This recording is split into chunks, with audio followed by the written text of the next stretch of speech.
every time we go into Harbor Freight, you always see something that you think is going to work really, really well, and you don't have applications for it until later on when you want to use it. You just realize that it's really not the greatest thing in the world. And one of those things is this little water pump. I had a coupon, and I would keep seeing it on a shelf, and I said, you know, how hard can it be, or how bad can it be? So I bought one. It comes with two little hoses, and it has an in and an out, and it was supposed to be a transfer pump. To be very honest with you, it is a pretty useless thing that I bought. It doesn't really work with gasoline. It doesn't like gasoline. I don't think these hoses are rated for gasoline. And I don't have anything else to transfer, so I wouldn't say that this is necessarily a bad product. Obviously, it's a very, very cheap product. But every time I tried to use it, it just never really felt like I have an application for it. So if you see it on a shelf and you know for sure you're going to need it for a project or something like that, buy it. But otherwise, if you're just buying one of these because, you know, it's just like $4 or $5 or whatever it costs, I really don't see the application for it. Like, as I said, I bought it to have one in the garage. I just don't have anything to transfer. I tried to transfer once some gasoline and it didn't work. It was keep leaking. These are not good seals over here on the side. So these are definitely not good seals. I even thought that maybe I would be able to use it for like maybe transferring some kind of oil, so extracting oil out of the engine, but this doesn't work for that. So don't get fooled, but as I said, it's not really a negative thing. It's more, it doesn't really have an application for something around the house. These are the very, very well-known Pittsburgh wrenches from Harbor Freight, and I have to admit, even though they are cheap wrenches, they're good wrenches. They don't strip bolts. They are the right size. In today's technology, everybody is capable of creating a proper wrench that actually fits a bolt. So there's really no negative part as far as the tool goes. All these wrenches work really well. The only complaint that I have about them is that this little tree that they give you, you know, like where you're supposed to put the wrenches on, see, that's the problem. So they keep falling out, and even though they're standard on one side and metric on the other side, sometimes they get mixed. And actually, I lost one from the top over here. I lost one, and I cannot find it. And they do come with some kind of a lock here at the bottom, which broke right away. So this carrying thing, which was the reason I bought these for. This carrying little thing didn't really work out for me, but the wrenches, I have absolutely no complaints. They are very nice wrenches. They are like chrome coated, so they work really well. They are a good complement for the wrenches that I have here on the wall, right over here, if you could see them. So they're a very good complement for those wrenches. But yeah, the carrying tool, I wish they would have made it a little bit better. This is a welding mask, and you could find this one in Harbor Freight. The reason that I like this mask is the fact that it's the self-dimming mask. So it has a little solar panel here on top. You buy it for like about $30, and it has a little solar panel over here on top. And as soon as your welder touches and makes a spark, at the speed of light, basically, this one darkens the visor. It darkens automatically as soon as a spark hits the wherever you're working. So you don't have to do anything. It's really nice. So you could see very well through it when you're looking through it, but as soon as the light hits it, it just darkens. So you don't have to close your eyes. It doesn't catch you with you know, with the spark on your eyes. And it also has an adjuster here on the side, so you could adjust it to see how fast or how much it darkens. I always keep it on maximum. Just to be on the safe side. I don't want to look at a spark. Once I'm starting to weld, I don't really have to see very much, basically using feel. So I really recommend this little thing. I had a lot of fun with it. It doesn't require any batteries whatsoever, so it's not like you're running out of batteries. It's literally using this solar panel on top, and as soon as the light from the spark comes in, at the speed of light, literally just darkens this particular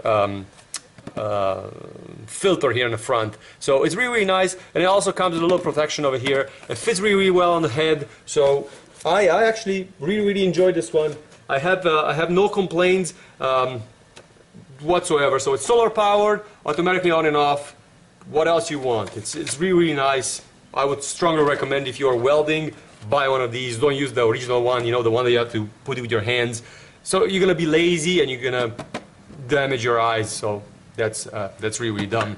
Another item that I bought from Harbor Freight, and I actually find it very useful, is this flexible kind of like claw. So how many times you drop something into like a little hole and you have to go and grab it? So this one works really, really well. It has a little claw at the end. You actuate it from this little spring at the end, and basically you put it through, and then you could find whatever you need to. You could look through the hole and just grab it, and basically it will grab it, it will bring it out. Very, very useful tool. It's also flexible, so I would totally recommend this particular tool. This is a motorcycle chair, and I found it at Harbor Freight, and I thought it was a great idea to have it. And it was for a while until I discovered its weaknesses. So let's say that you are doing some work on your motorcycle and you want to sit down. You can move really, really nice. You have a little tray, you could put all your tools, bolts, everything you take off the motorcycle. Really, really, really nice. Keeps everything organized, right? There is only one problem. Garages have this kind of like cracks in the garage. Every time I go back,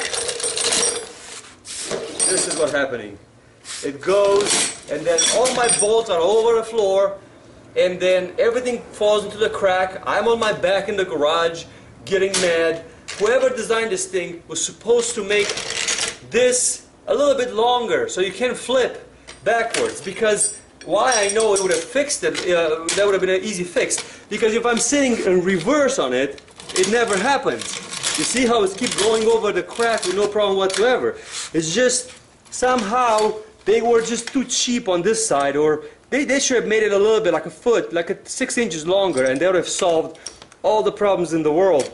So I'm a little bit disappointed in the design, but it's a great thing to have. Every time you work on a bicycle, motorcycle, whatever you have to do any work, you could keep all the bolts or everything organized. Just keep in mind that whatever you have over here, if it's really, really small and you flip backwards, it's going to go all over your garage floor. And of course, once I went to Harbor Freight, I had to find something else to buy that is not really tool related, because they sell everything. And this is a retractable leash. Even though it's a very, very long retractable leash, it's a 24-foot long retractable leash, your dog, it's usually very, very important. So you have to be very, very careful with this one, because I personally hate it. I wish I would never bought it. First of all, as you can see, I modified it over here, because when the dog walking, the spring is not strong enough to hold the leash off the ground. So this little ring, it's eating up the wire, and then when the wire gets eaten up, basically the dog just gets loose. So it's a very, very bad design as far as that goes. This part doesn't suffer, but this part over here, I wish they would have made it like maybe shorter or something, because this ring is just scraping on the ground and is basically killing the rope, and the dog escapes. Also, the other problem that I had with it is this string, which it's normal, you know, it's a string. Sometimes it gets wrapped around you, wrapped around your foot or something like that, and man, this thing burns. Like my ex-wife, I remember she grabbed it by the string once because she was afraid that the dog is going to run away, and she got a nasty, nasty, nasty burn. So you could find one of those that has like a wide, kind of like a band like this, and just rolls inside. I think it will work a lot better. Also, the spring inside it was not very, very good. I had to open it a couple of times and fix it and re-oil it. So this leash, even though I bought it because it was so long and I needed something really, really long for my dog, I don't think it's a really, really good quality leash. Because dogs are important, this is kind of like one of those things that I wouldn't recommend. So this is my negative thing that I have to make today for Harbor Freight tools. So if you watch the video over here, this is not the only video that I have where I review tools from Harbor Freight. I'm going to put a link here on the side. I always make a video where I do 5 good reviews and 1 bad review of the things that I bought from Harbor Freight. We all did. Please subscribe to my channel and check out my other videos.